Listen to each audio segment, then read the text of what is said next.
Welcome back to the Knock-On Effect, the rugby show where we say what the pundits won't.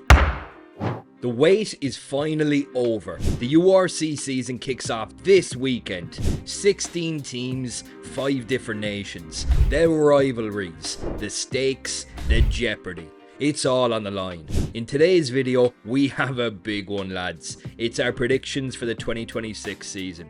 We name our top 4, our bottom 4, our dark horses, and of course, our flop of the season. So without further ado, let's get stuck in.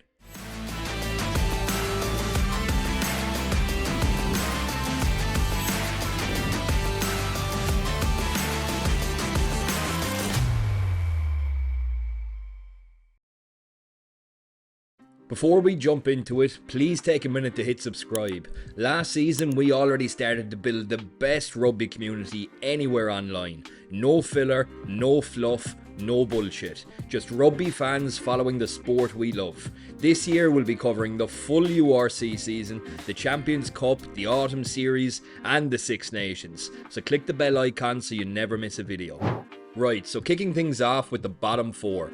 First team on the chopping blocks is Zebre. They are going to have to do something different. Last year was a decent improvement for them. They took points off a couple of the big boys and some famous upsets. This summer would have been a great opportunity to go out and make some marquee signings and really build on that progress. But I look at the players that they've brought in and nothing.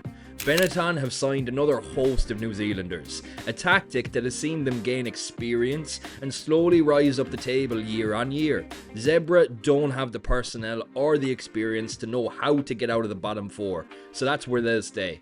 Next is the Dragons. Now they, unlike Zebre, have signed a shit ton of players to try climb back up the table this season. Tinnis De Beer, the fly half from Cardiff, is a fantastic signing and I'm a big fan of his. That's exactly what they need to keep doing. Solid players with good heads on their shoulders, and in a few seasons they could start to build something. But, the Dragons finished last season with 9 points. They have a long list of issues that they need to fix, and I don't see them making a miraculous comeback just yet. Next is the Lions. Last year they had a great opening run and they were pushing for top 4, but then the new year hit. It came time for them to go on the road and their form fell off a fucking cliff. We say the same thing every year. The Lions are going to have to better prepare for away games. Now if I was in charge, how would I do that? I'd sign a few Northern Hemisphere players, integrate them into the squad and let the team learn off them. Who do the Lions sign? 5 South Africans. When will they learn? The last team to join them in the bottom 4, Cardiff. 5 days to go to the new season, and I was already looking at them thinking that the loss of winger Hammer Webb was a big one. But the loss of their head coach Matt Sherratt is monumental. He single-handedly turned the fate of the Cardiff around last year. They were playing intelligent rugby and proved a formidable force in the league. But can they repeat such an amazing season without their talismanic leader? I don't think so. Next up, the top 4, the heavy hitters, the usual suspects, the big boys. First up is Leinster. How can they not be favourites to retain the title? They have so much quality in their squad, their B team comfortably beats half the URC. But can they get over the line in the business end of the season? Well, last year, Leo Cullen got that monkey off his back with a URC title. Ultimately, was that enough for Leinster fans? I don't think so.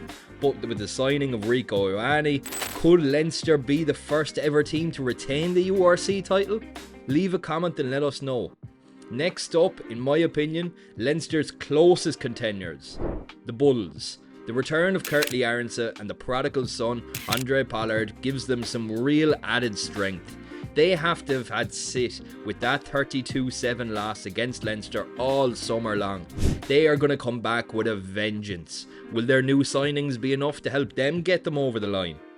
Our third team in the top 4 is Munster. Yeah, I'm biased. Look, we had the worst season that we've had in a long time last year and still finished in the top 8. And we only lost in the quarter-final due to some sportsmanship. But don't worry, we'll cover that later. The signing of new head coach Clayton McMillan is a big one. One of New Zealand's biggest talents in the coaching department. Many saw him as the next All Blacks coach. Everything that I've seen in pre-season, from the signing of JJ Hanrahan and Dan Kelly to how energetic the forwards are, I truly believe that McMillan is going to come in and light a fire in this Munster squad and drive us to new heights. Our final team in the top 4, Glasgow. The loss of Tom Jordan is a big one, but it's not bigger than missing Tui Pilatu for 90% of last season. He showed us what he could do all summer long with the Lions, and Glasgow are a damn good team. Structurally formidable in defence and powerful runners in the backs means that they will undoubtedly make the top 4 once again. Next up is our dark horses. I'm going with Connacht. They finished in 13th last year. A really terrible middle to end of last season cost them majorly. They were missing a leader. In steps Stuart Lancaster. Part of the Leinster coaching team from 2016 up as far as 23, Lancaster knows the Irish provincial system inside and out. Connacht have some really exciting players in Ben Murphy and Josh Ioane, combined with the likes of Hugh Gavin, Bundy Aki and Cian Prendergast. I think Lancaster could prove to be a fantastic acquisition for Connacht. Now, do I think they're going to win the league? No, but they're going to do a lot better than 13th. Right, on to the one you've all been waiting for. It's time to name our flop of the season. For me, this is clear and obvious. I saw this team carry themselves in a way last year that was extremely telling.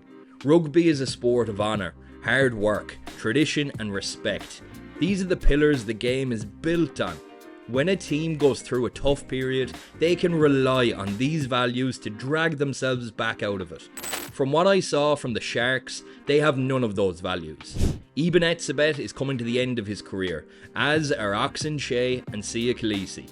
At some stage over the next year or so, the Sharks are going to have to rely on their teamwork to get them over the line. I firmly believe that it'll be at that very moment that they will buckle. Nothing that the worst team in the URC don't deserve. So that wraps up our predictions for the 2026 URC season. Be sure and have your say in the comments below. This is my favourite time of the year. Do you know why? Because it doesn't matter what I say. There's 16 teams in the league. There is millions of fans around the globe who have their dreams alive. There's no way that you can tell me that Munster aren't going to win, because I truly believe it. Is it rational? No. But you know what? That's what the sport is about. That's what being a fan is about. The bounce of a rugby ball is a funny thing, and absolutely anything can happen. We'll be back over the weekend to give our reaction to game week 1. As always, cheers for watching. Catch you at the next one.